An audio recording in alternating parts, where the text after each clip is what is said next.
Hey guys, it's Trish and I'm back with day 10 of the holiday series for 2014. I can't believe I've made it this far.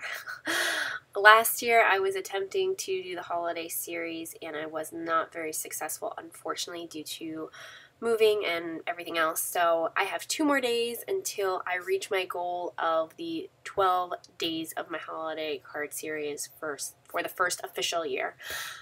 Anyways, enough jibber jabber. Today I'm starting out with some of the Ranger Tim Holtz Distress watercolor paper, and I am using my go-to rectangle stitch dies from Lawn Fawn, and I am cutting out a panel for my main portion of my card. I really like this watercolor paper because it is already pre-cut to 4 1/4 by 5 1/2, and so it is perfect for card makers, but I needed to trim it down just a little bit for this style card that I was going for. I'm also focusing on today the newer, clearly besotted ornamental style stamp set this just recently released, and I love this stamp set. It's got just classic sentiments for the holiday season, and I love these ornaments, and so we're going with it today. I'm using some distress inks on my card, and normally I do not use distress inks to stamp with, but for this technique I decided that I wanted to go this route because distress inks do react with water. So I've stamped the medium size ornament with some Festive Berries distress ink, and I'm using my Wink of Stella glitter brush pen. Now this brush pen was one that was already dying down. It didn't have very much liquid left in it, but I could see that there was a little bit of that glittery stuff at the bottom, and so I'm using a tip from Jennifer McGuire and I'm filling it with just some basic water. Shook it up really good and it kind of reactivates it. So this is like my permanent Wink of Stella water brush that has some glitter to it, and that'll be the only thing I use this for. So I wanted to give these ornaments a watercolor feel to them, and I wanted to fill that open space in the center, and so I thought now is the perfect time to really try this technique. So for the largest ornament, I'm using Mowed Lawn. I've stamped it down, and now I'm taking my glitter brush pen that's filled with water, and I'm pulling the color in from the sides.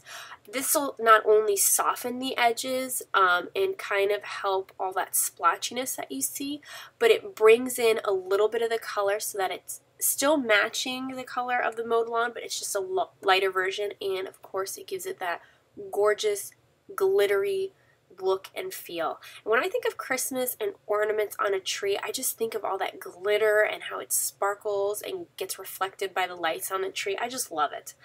So I've stamped the third one, the smallest one, and that one was stamped in iced spruce. I wanted kind of that silvery look, but this has a slight greenish tint to it, but I really like how it turned out.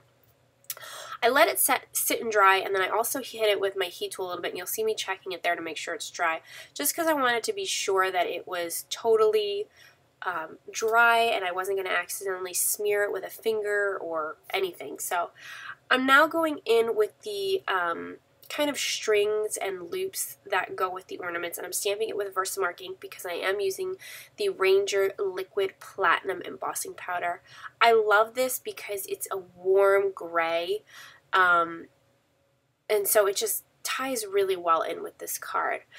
And then I've heat embossed the strings, and now I'm going with a very simple sentiment, just season's greeting, nothing fancy. I didn't want to distract from the glittery ornaments, which I wanted to be really just the focus of this card and what everybody looks at.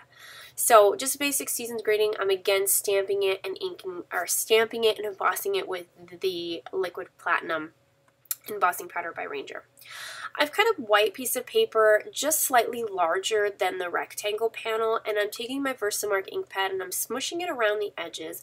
I didn't want there to be a stark white edge on the outside, and so I thought the best thing to do would get that same foiled metallic look, and so I'm just using the Liquid Platinum embossing powder around the edges, and then I'll heat set that, and I'll have a mat for this front panel of it.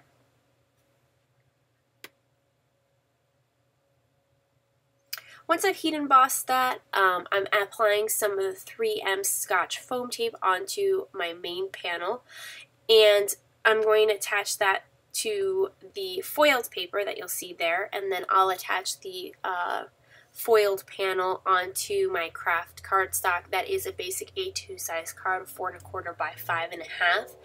And that completes my card for today. I really hope that you guys enjoyed this card. It is really beautiful, and those ornaments just absolutely sparkle and shine, and you'll see that here in a minute.